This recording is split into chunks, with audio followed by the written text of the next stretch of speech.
Сегодня в Алиюрте сотрудники МРСК провели рейд. Таким образом взимали с жителей плату за использование электроэнергии.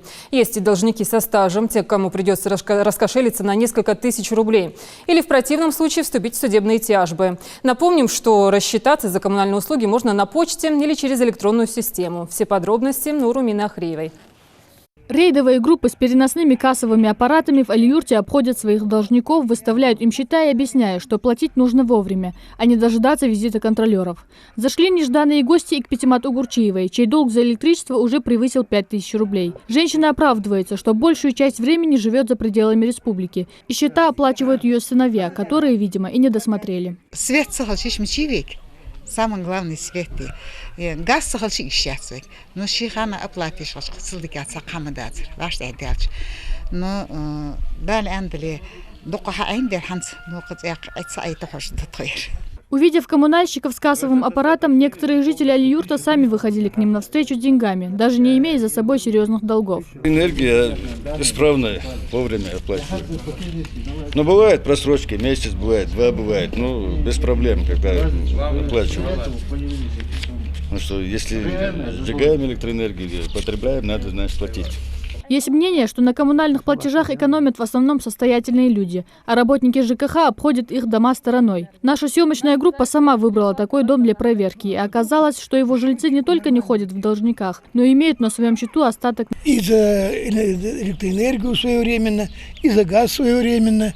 И специально сделал переплату, чтобы в случае, если там что-нибудь получится, чтобы у меня погашалось это.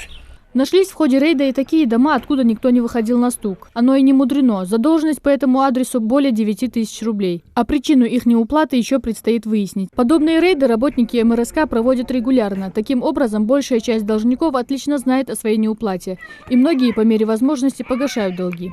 Мы оповещаем людей каждый месяц. Мы через почту, у нас есть договор с Почтой России, отправляем квитанции, извещения.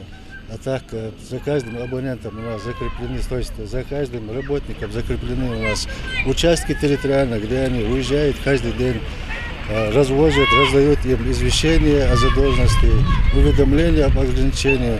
И кроме того, мы по сообщению отправляем им, по телефону отправляем сообщения о их накопившейся задолженности. В этих списках фамилии жильцов, которые не платят за электроэнергию по несколько лет. Только жители этого села за последние 2 месяца задолжали коммунальщикам в сумме более 1 000 000 рублей. Идти на крайние меры и отключать им свет сотрудники МРСК не хотят.